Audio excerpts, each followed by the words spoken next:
다음에 이제 하나 더 우리 교회가 홈페이지도 나오고 그 다음에 모바일 홈페이지도 지금 되어 있습니다. 그래서 이 모바일 홈페이지에 보면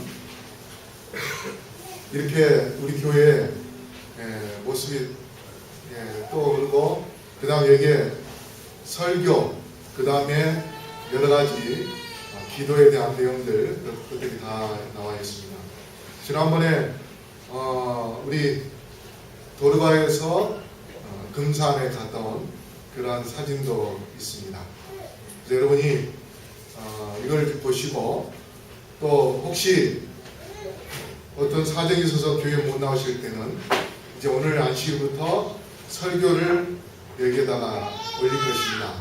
그래서 여러분이 집에서도 홈페이지에서 볼 수도 있고 그 다음에 스마트폰으로 설교를 볼 수 있도록 그렇게 해놓을 것입니다. 그래서 여러분이 그것을 보시고 또 친구분들에게 우리 교회에 대해서 소개하기를 원하는데 너무 멀어서 또 어디 가기가 좀 시간이 안 맞아서 만나기 어려운 분들에게는 전화상으로 안드로이드로 하죠. 거기에 마켓 거기에 들어가서 잠실 재림교회를 치면 우리 홈페이지가 다운이 됩니다.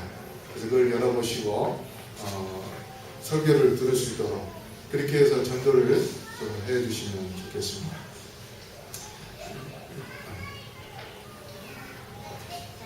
네, 이제 가을이 되었는데요.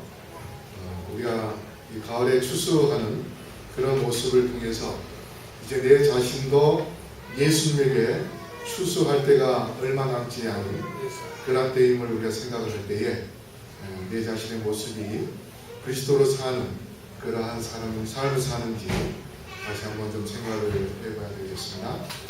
오늘 화평케 하는 그리스도의 화평케 하는 자라는 그러한 제목으로 말씀을 드리겠습니다. 먼저 우리 마태복음 5장 9절 말씀 같이 읽어볼까요? 시작. 화평케 하는 자는 복이 있나니 저희가 하나님의 아들이라 일컬음을 받을 것이며. 자, 화평케 하는 자는 복이 있는데 하나님의 아들이라 일컬음을 받는다 했습니다.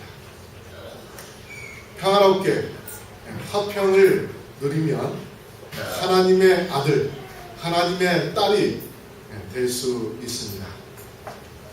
근데 이 화평이라는 단어는 그 당시의 유대인들에게는 사실 별로 좋아하지 않는 성미가 차지 않는 그러한 단어입니다. 왜 그런가 하면 그들은 로마의 속국 속에 살았기 때문에 그저 평화주의자, 어떤 화평을 추구하는 그러한 사람보다는 로마의 석국에서부터 싸워가지고 요새 그 일본과 중국에 싸우면서 섬을 뺏기 위하여 그렇게 하는 것처럼 뭔가 전쟁을 해서 로마 병사들을 쫓아내고 그렇게 하여 자유를 찾을 수 있는 그런 영웅이 나타나기를 열망을 하고 있습니다. 그래서 이 루이스라는 사람이 사실 무신론자입니다. 이 베너라는 글을 쓴 사람이 무신론자인데 그 사람이 예수님이 이 땅에 존재하지 않는다. 그래서 그것을 증명하기 위하여 성경책을 보고 역사책을 찾아보고 연구를 해보니까 없는 것이 아니고 예수님이 이 땅에 분명히 오셨고 하나님의 아들이라는 것을 깨닫게 됩니다. 그렇게 해서 만든 책이 배너인데 그 배너가 너무 좋아서 영화를 만들어가지고 수많은 사람들에게 전 세계적으로 유명한 그러한 영화가 되었습니다. 근데 그 영화의 내용은 부호 베너라는 사람이 있는데 이 사람하고 그 당시에 또 발령해서 유대의 총독으로 온 로마 총독이 있는데 그 사람하고 친한 친구였습니다.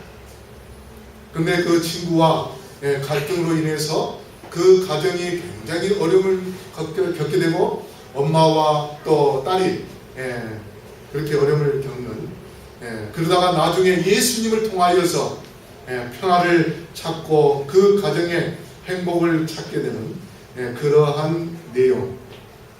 그래서 아마 이런 베너 같은 어떤 돈도 있고 힘도 있는 그러한 사람을 추구하는지 모르겠습니다. 그러다가 예수님이 십자가에 돌아가시고 39년 뒤 AD 70년에 예루살렘에 1차 반란이 있었습니다. 그 반란은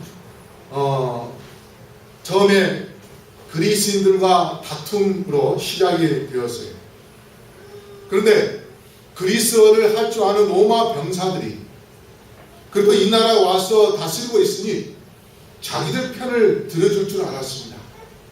그런데 로마 병사들이 자기들 편을 들어주지 않으니까 그 당시에 로마 황제가 대제사장을 황제가 임명을 했었는데 그 황제가 임명한 대제사장을 그냥 살해 죽여버리고 그렇게 하면서 로마 또 군을 급습하고 그렇게 하여 결국 예루살렘의 로마 병사들이 타이터스 장군에 의해서 포위당하고 멸망을 당하는 그러한 일이 벌어지게 됩니다. 만약에 그들이 예수님께서 말씀하신 화평케 하는 자는 복이 있다는 그 말씀을 들었다면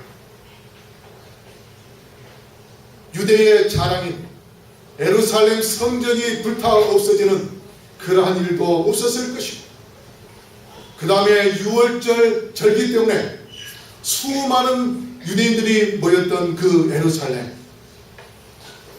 사람들이 너무도 많이 모였기 때문에 로마 병사들이 포위했을 때에 양식도 빨리 떨어지고 물도 빨리 떨어져 결국은 자기가 낳은 자식을 먹고 죽이는 그러한 일들, 그래서 비참한 최후를 맞이하게 되는 그러한 결과를 우리가 역사적으로 볼 수 있습니다. 그래서 히브리서 12장 14절에 모든 사람으로 더불어 화평함과 거룩함을 좇으라.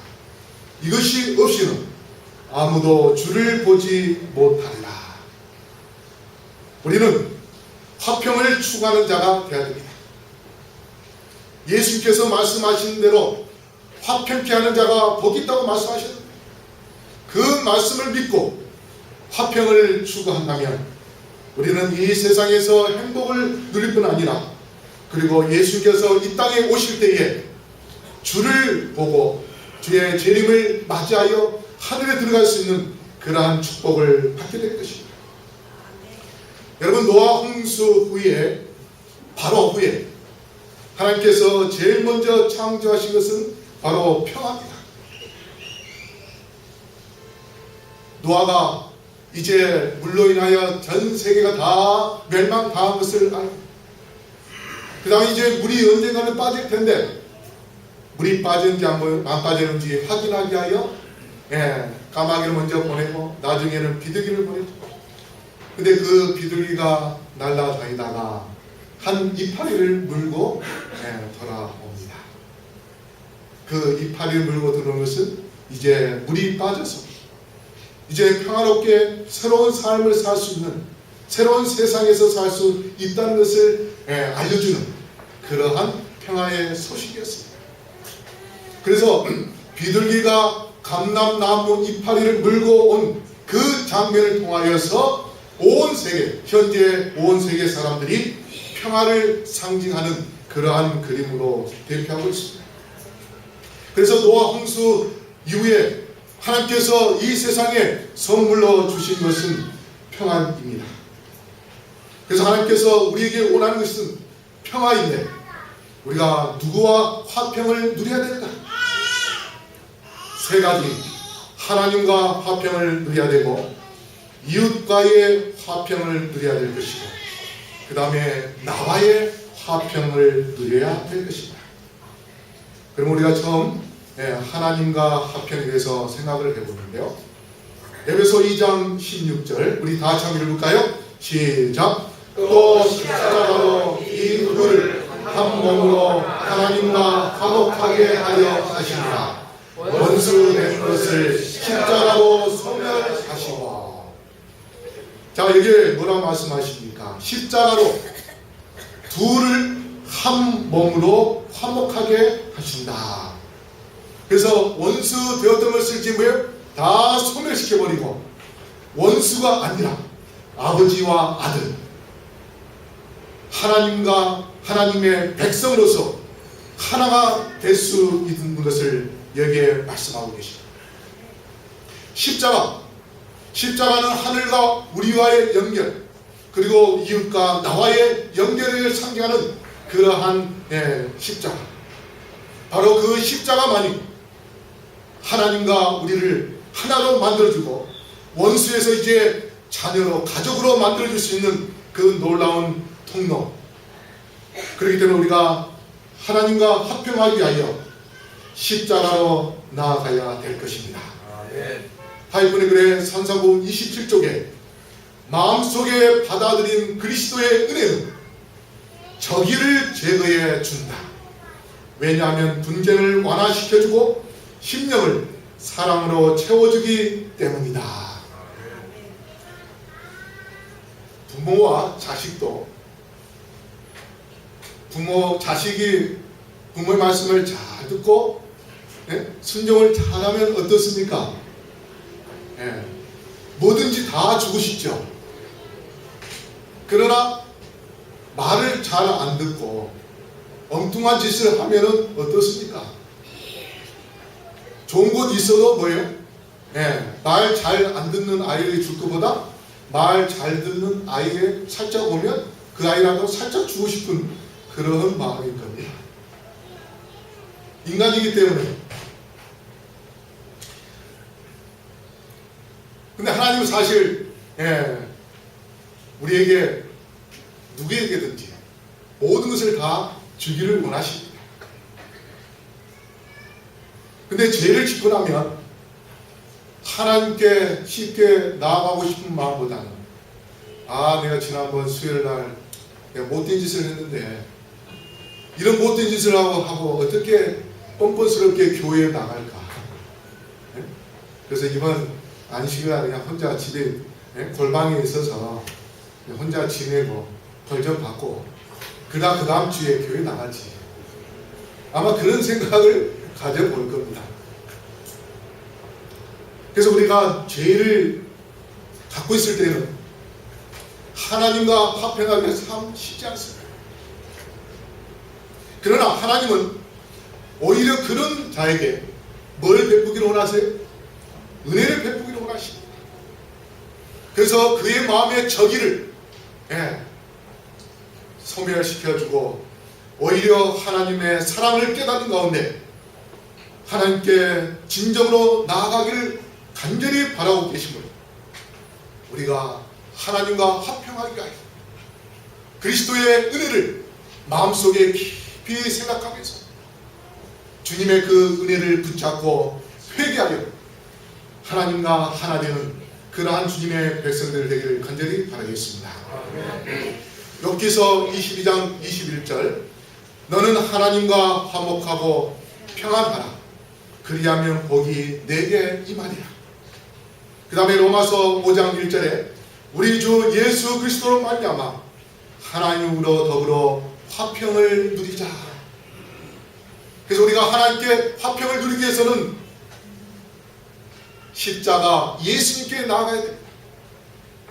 왜냐하면 그분은 화평이시고 평강의 왕이시기 때문에 그렇습니다. 그 다음 두 번째, 이웃과의 화평입니다. 골로새서 3장 13절 14절에 우리 다 같이 한번 읽을까요? 시작.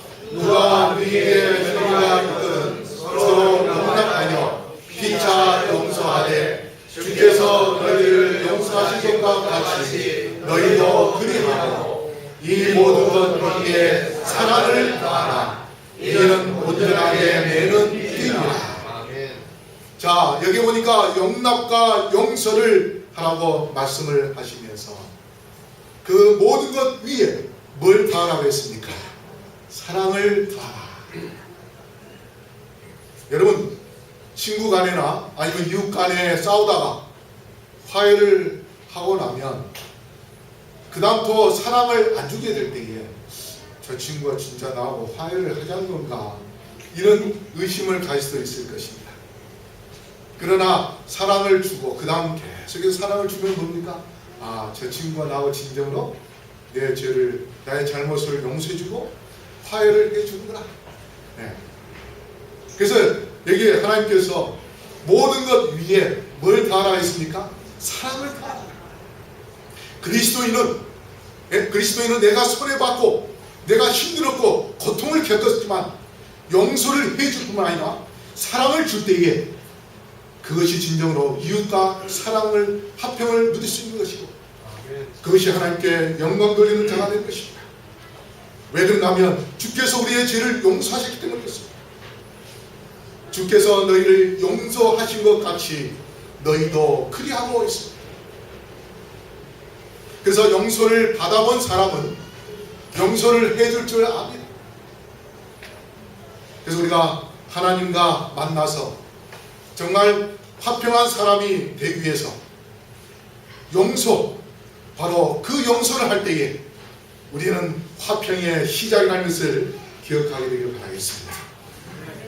화해문의 글에 보면 하나님과 동료 인간들로 더불어 화목하게 지내는 사람은 불행해질 수 없다.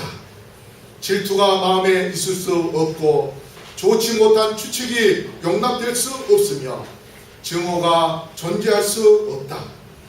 하나님과 조화를 이룬 사람은 하늘의 평화에 참여한 자이며 그 복된 가마를 사방으로 널리 퍼뜨리게 될 것이다. 여기 하나님과 더불어 동료 인간들과 함께 화목하게 지낸 사람은 결코 뭐예요? 불행해질 수 없다. 여러분, 몸이 아프고 괴로운 것은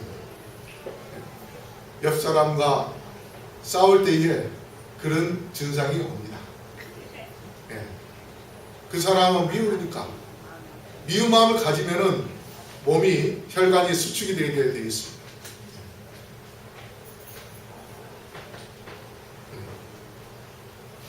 두 사람이 사막을 걸어가고 있었습니다. 이 둘은 굉장히 친한 친구인데요. 근데 여행 중에 문제가 생겨서 서로 다투게 되었습니다. 화가 나니까 한쪽에 있는 친구가 다른 친구의 뺨을 때렸습니다. 뺨을 맞은 그 친구는 기분이 나빴지만 아무 말을 하지 않았습니다. 단지 그는 모래에다가 뭐라고 적어놨습니다. 그것은 뭐냐면, 오늘 나의 가장 친한 친구가 나의 뺨을 때렸다. 그러고 나서 이제 두 사람이 다시 또 계속 목적지를 향하여 가고 있었습니다. 오아시스가 나올 때에 뺨을 맞았던 이 친구가 목욕을 하면서 물에 빠지게 되었습니다. 뺨을 때렸던 친구가 그 물에 빠져 죽어가는 친구를 구해 주었습니다.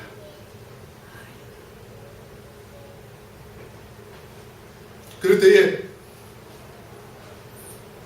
물에서 구함을 받은 그 친구가 돌에다가 글을 썼습니다. 그러자 이 뺨을 때리고 물에서 빠진 친구를 구해준 이 친구가 의아해서 물었습니다. 내가 때렸을 때는 머리에다가 글씨를 쓰더니 내가 물에서 구해줄 때는 왜 돌에다가 글씨를 썼냐, 그렇게 이야기했습니다. 그렇게 이야기할 때에 그 친구가 뭐라고 대답했냐면, 머리에다가 쓴 것을 용서의 바람이 불 때에 내 친구가 나를 때렸다는 그 글자가 사라지지 않을 거냐. 그렇지만 나의 목숨을 구해준 그 은혜는 내가 잊을 수 없기 때문에 평생 잊지 않기 위하여 돌에다가 기록을 했노라고 그렇게 이야기했습니다. 우리의 속담에 원수는 물에 새기고 은혜는 돌에 새기라는 그런 말이 있습니다. 우리가 잊어서는 안 될 그러한 소중한 은혜, 이것은 물에 새겨서는 안 되겠죠. 오히려 뭐예요? 우리의 마음에서부터 결코 잊어서는 안 될 그러한 것으로 기억해야 되겠지만, 혹 남을에게 서운함을 또 미운 마음을 갖는 그런 것이 있다면 그것은 우리의 마음속에 쓴 뿌리로 자리 잡게 될 것이고, 그 쓴 뿌리가 점점 자라나서 맺어지는 열매는 뭐가 있습니까? 쓴 열매가 될 것입니다. 그 사람의 삶은 행복한 삶이 아닌, 달콤한 삶이 아닌 불행한 삶이 될 수 있습니다. 그렇기 때문에 여러분, 우리의 마음속에 우리의 이웃에 대한 나쁜 감정이나 미운 감정이 있다면 그 마음을 이 시간에 물에다가 써서 그것을 싹 씻어 버리게 되기를 간절히 바라겠습니다. 아멘. 로마서 12장 18절에 할 수 있거든 너희로서는 모든 사람도 더불어 평화하라. 여러분, 이 사람 아시죠? 얼마 전 교회 지남 소개되었던 그런 분인데요. 남아공 넬슨 만델라 대통령, 이 사람이 바로 우리 재림 교인입니다. 이 사람이 석방하는 날 TV에 매스컴을 통해서 그 사람의 모습을 비춰줬습니다. 그런데 사람들이 충격을 받았습니다. 감옥에 안에 있으면 완전히 이 몰골 형편없는 그런 상태에서 나올 줄 알았는데, 그가 27년 동안 감옥 생활을 하고서 나왔는데 사람들이 생각했던 모습과 전혀 다른 그런 모습으로 나오면서 평안하고 기쁨과 확신에 찬 그런 모습으로 나왔습니다.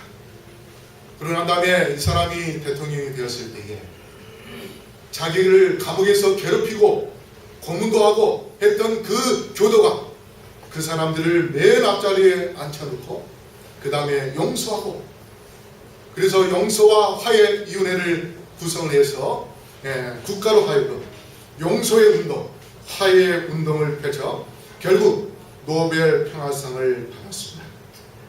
근데 그는 뭐라고 이렇게 할 수 있었던 것은 자기의 마음속에 희망이 떠나지 않고 희망이 있었기 때문에 그 감옥에서 참고 용서할 수 있었다고 그렇게 이야기합니다. 고린도서 3장 13절 14절 우리 다 같이 한번 읽을까요? 시작. 누가 우리에게 혐의가 있거든 서로 용납하여 피차 용서하되 주께서 너희를 용서하신 것 같이 너희도 피하고 이 모든 것 위에 사랑을 더하라. 이는 온전하게 매는 이니라. 제가 반복해서 읽게 하는 것은 이것을 결코 잊지 마시고 정말 예수께서 나의 죄를 용서해 주신 것처럼 우리의 이웃과 용서와 화해로 하나 되기를 간절히 바라겠습니다. 하나님과 화평을 누릴 때에 십자가에 대한 사랑으로 우리는 하나가 될 수 있고, 그 다음에 이웃과의 화평을 누릴 수 있게 되는 그런 힘을 얻게 되는 것입니다. 그래서 십자가를 통하여 우리는 하나님과 하나 될 뿐 아니라 이웃과 하나 되어 온전히 매는 그러한 띠의 역할을 하게 될 것입니다. 재림신도의 가정 177쪽에 이런 말씀이 있습니다. 우리 다 같이 한번 읽어볼까요? 시작. 아내의 마음은 남편의 결정들을 위한 무덤이 되어야 하고 남편의 마음은 아내의 결정을 위한 무덤이 되어야 합니다. 우리 박홍권 집사님, 최보라 우리 선생님, 이 말씀을 잘 기억하세요. 결혼하기 전에 제가 미리 결혼 주례사를 말씀드립니다. 제가 주례를 못하지만 아내의 마음은 남편의 결정을 위한 무덤이 되어야 하고 남편의 마음은 아내의 결점을 위한 무덤이 되어야 한다. 가정의 평화를 위해서, 부부의 행복을 위해서 여러분의 마음속에 무덤을 하나 만드시기를 바랍니다. 그래서 남편의 결점이 보이면은 그 무덤 속에다 빨리 집어넣으세요. 빨리 장례식을 치르세요.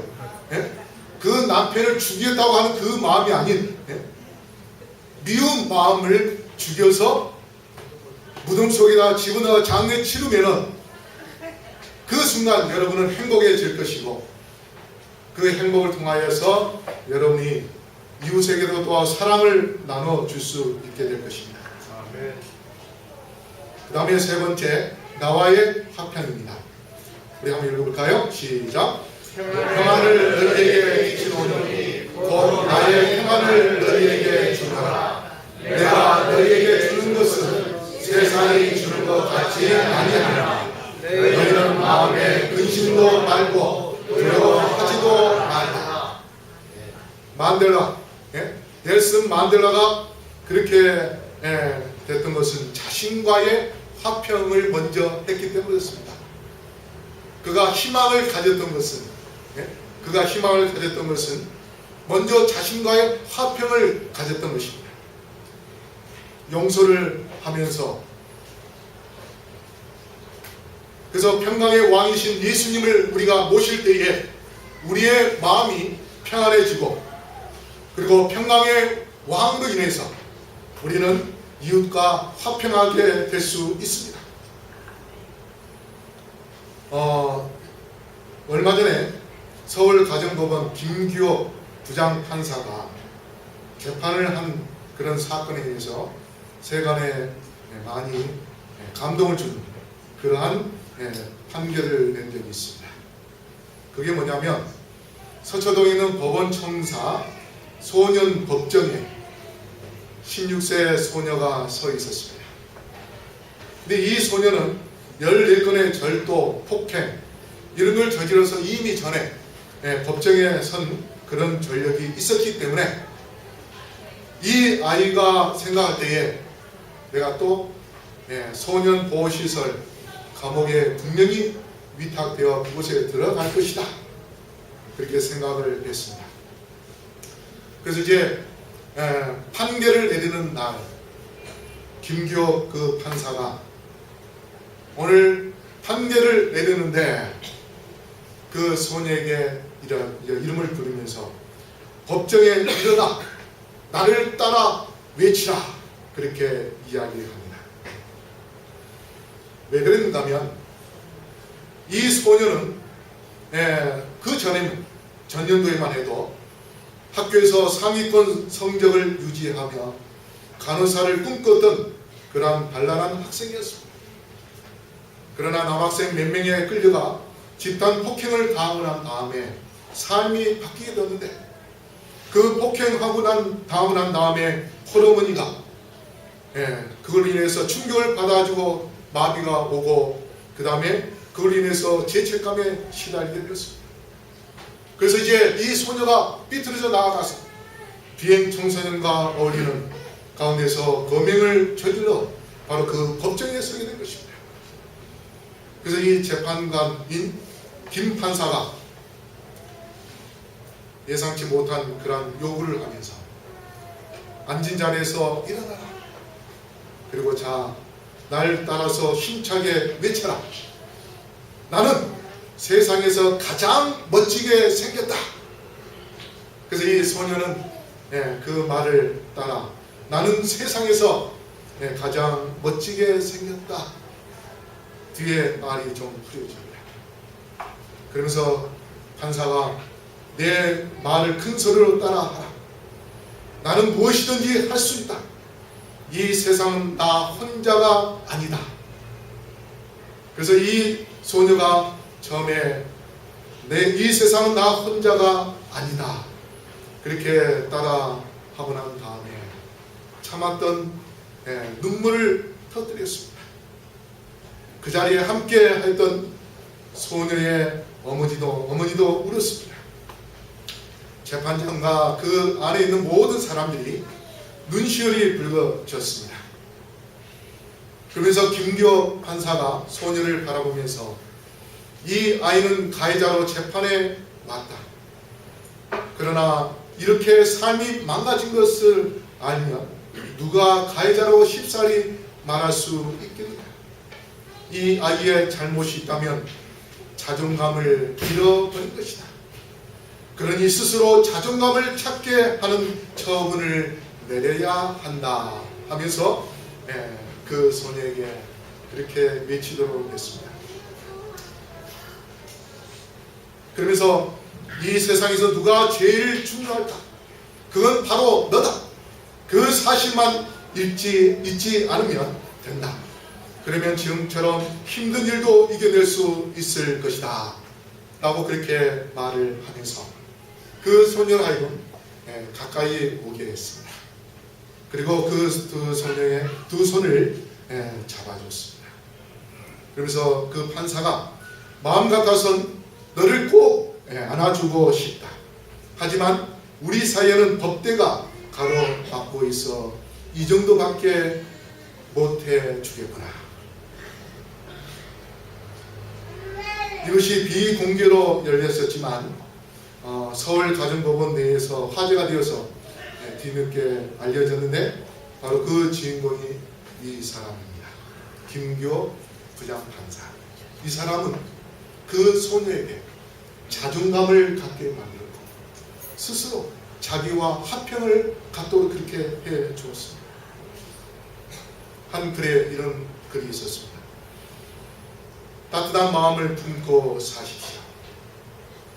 행복한 사람이 되고 싶으면 마음의 세계를 이해해야 합니다. 모든 것은 마음에서 나옵니다. 행복도 불행도 마음에서 나옵니다. 사랑도 미움도 마음에서 나옵니다. 몸을 잘 쓰는 것도 중요하지만 마음을 잘 쓰는 것이 더 중요합니다. 인생에서 승리한 사람들은 몸보다 마음을 더욱 잘 쓰는 사람들입니다. 마음을 잘 쓰면 복을 받고 마음을 잘못 쓰면 화가 임합니다. 마음을 격려하는 것이 자신을 격려하는 것이고 마음을 다스리는 것이 자신을 다스리는 것입니다. 마음을 새롭게 하는 것이 자신의 인생을 새롭게 하는 것입니다. 그런 까닭에 우리는 매일 매순간 마음을 잘 다스려야 합니다. 마음이 더러워지지 않도록 힘써야 합니다. 마음이 차가워지지 않도록 힘써야 합니다. 마음을 다스릴 때 가장 중요한 것은 마음이 차가워지지 않도록 하는 것입니다. 마음은 따뜻하고 부드러울수록 좋습니다. 사람들은 따뜻한 사람을 좋아합니다. 따뜻한 사람은 따뜻한 마음을 소유한 사람입니다. 따뜻한 사람은 친절합니다. 따뜻한 사람은 사람들을 따뜻하게 합니다. 마음은 따뜻한 기운 가운데 소생합니다. 마음은 따뜻해야 하지만 머리는 차가워야 합니다. 머리가 뜨거우면 분별력을 상실하게 됩니다. 분별은 차가운 머리로 해야 하지만 사람을 품는 것은 따뜻한 가슴으로 해야 합니다. 따뜻하고 부드러운 마음을 품고 사십시오. 따뜻한 마음으로 인생의 승리자가 되십시오. 우리 마태복음 5장 9절 말씀 읽고 마치겠습니다. 시작. 화평케 하는 자는 복이 있나니 저희가 하나님의 아들이라 일컬음을 받을 것이요. 여러분, 지금 이 순간에도 하늘 지성소에서 나를 위하여 중보하고 계시는 예수님을 생각하시고 주님께 나아가 주님과 먼저 화평하게 되시기를 간절히 바랍니다. 그리고 그 십자가 정신을 통하여 우리의 입과 이 교회 안에 있는 우리 모두가 다 화평하게 되기를 간절히 바라겠습니다. 그렇게 할 때에 우리는 하늘에 가셔서 영원한 평화의 도시 예루살렘에서 영원한 행복을 누릴 수 있음을 기억하게 되시기를 간절히 바라면서 말씀을 마치겠습니다.